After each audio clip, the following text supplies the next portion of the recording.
this is Flo Bradley, Mojo with Flojo. Today is Wednesday and it's Work From Home Wednesday.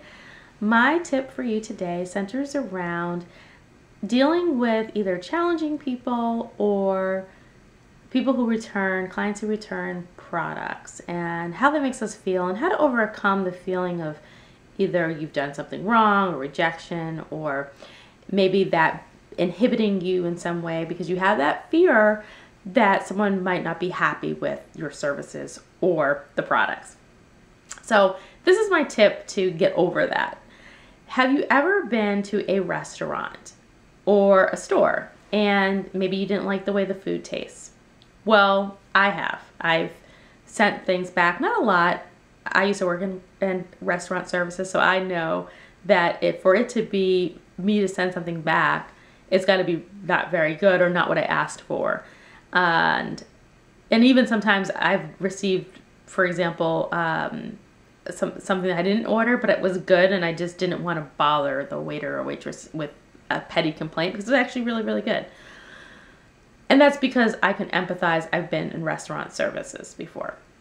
But at the same time, when I send it back, yeah, the waiter and waitresses might not, they might try to accommodate me, but the owner is not going to be too heartbroken. They're not going to lose sleep over that. Also, I just got this sweater and I got some other items from Old Navy this weekend. And, sometimes it might not fit because I don't really like to try on clothes. So I might return it because I didn't have a chance to really try it on. But the salesperson and the owners of Old Navy aren't going to be broken up over the fact that I returned something. If you can think of the owner or CEO of your enterprise, because you really are as direct salespeople and network marketers, you shouldn't be so broken up over a client returning something, because honestly, to goodness, it might not have worked for them. It could have been a passion buy and I've done this, where I've bought, a $200 shirt and I was like, you know what? I probably shouldn't have bought that $200 shirt. Let me return this before my husband finds out. I'm laughing because he's here listening to this right now. But, sometimes we have buys that maybe shouldn't have purchased. And it has nothing to do with the store. It really has to do with maybe our financial situation, or it has to do with the fact that it just doesn't fit us, doesn't fit our lifestyle.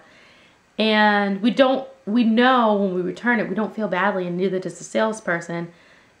Now, could the corporation, if it was something faulty with the particular product, yeah, they're probably going to be concerned about that.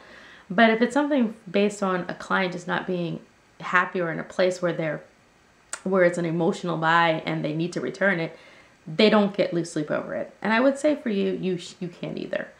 If you think of yourself as a store that sometimes people come in and they buy all the time, sometimes they buy periodically, once a year, whatever, it's still just a store. It's still just an option. And you're giving people an option to fit the solutions that they need at that time. And sometimes they're not going to be in a position to want to follow through with that solution. And you can't take it personally. What you can do, and this is the other thing with dealing with challenging people, is just acknowledge the fact that they're having an issue and say, I'm sorry, could I offer you something else? Or, I'm sorry, this didn't work for you. I'm going to return your money or something like that.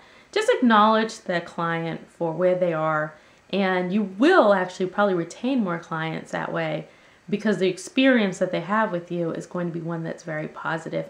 And if you have any type of projection of why didn't they do this, or you're angry about it, you're really not coming from a place of service. And it is your job, if you're a network marketer or direct salesperson, to first be offering a service to your clients. Keep that in mind. Keep in mind that it is just an option in a store to purchase products from. And sometimes it's just not going to be for that client, and it's okay. So I hope that those analogies have helped you. And if you have any questions on or having any difficulty with with that and that is holding you back, I'd love to connect with you and do a 15-minute coaching call and go a little bit further into detail on how I manage that, because I think that that is one of the things that definitely held, if not you back, probably somebody in your organization. So that is it. I hope you enjoyed this tip. This is Flo Bradley signing off. Talk to you soon.